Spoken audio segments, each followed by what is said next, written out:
All right, the annual CPAC conference is set to kick off today, and the list of attendees includes some 2024 GOP presidential hopefuls. Former President Donald Trump and candidate Nikki Haley are two of the headliners. However, Florida Governor Ron DeSantis and former Vice President Mike Pence are skipping the event. This comes on the heels of a new Yahoo News poll, which shows support for Trump is growing. 47% of Republicans surveyed say they would vote for Trump if their state's primary were held today. 39% said they would vote for DeSantis. Let's bring in CBS News reporter Sarah Ewall-Wice for more on this. Good to see you, Sarah. So let's talk about who is not attending CPAC.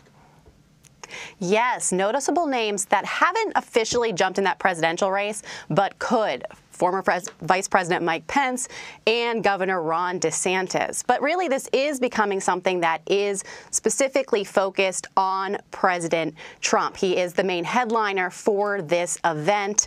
As you see, there are a number of different people who are attending. Many of them are some of his biggest supporters, though. Folks like members of the Freedom Caucus, Congresswoman Marjorie Taylor Greene, a number of other 2022 midterm candidates who were in that Republican race. But, you know, it is really interesting here because it is happening in Washington, D.C. area, which it hasn't more recently. And so there are a number of lawmakers who are attending, but those absentee folks are definitely stands out because of this. But it's not like DeSantis is not going to be busy. He's going to actually be attending a fundraising event right in Donald Trump's hood, if you will, right? It's going to be in Palm Beach.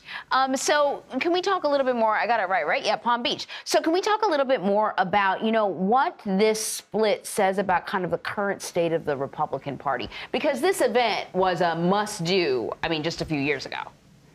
Yes, you know, it used to really be the major gathering of conservatives, but it has also really become a gathering of Trump supporters. And not everyone in the party is all in on President Trump for 2024.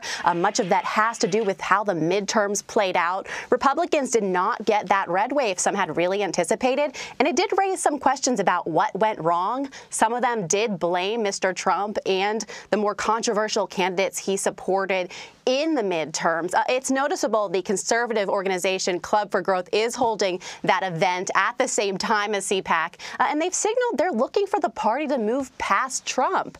So while Trump may lead in some of those recent polls, you mentioned the Yahoo one, there's another by Fox News, another by Emerson, where he's leading slightly. This could be a very crowded presidential primary as this 2024 season starts to heat up.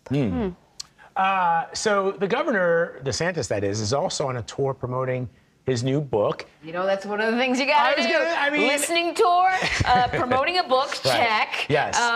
With a lot of, like, you know, why America's awesome and why, you know, their personal story is emblematic of how awesome America is. But he hasn't announced a 2024 run.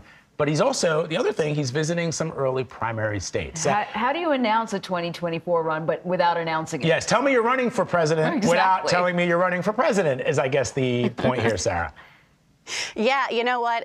He has not officially launched that bid, but he's taking all of the steps we see multiple candidates have taken in the past before launching their bid. Of course, his book tour launched just yesterday in Florida, and he has events in Texas and in California. He's attending events with big donors for the Republican Party, and he will be starting to head to some of those early states. It'll be interesting to see kind of where he goes, because we have seen other folks who are mulling bids or who have already declared head to places like Iowa and South Carolina. But, you know, Governor DeSantis was out on the campaign trail during the midterms as well. And it was noticeable because he was up for re-election, but he wasn't going to be just in the state of Florida campaigning for his own bid. He was campaigning in a number of these big battleground presidential states, going to Arizona, going to Ohio, going to Pennsylvania.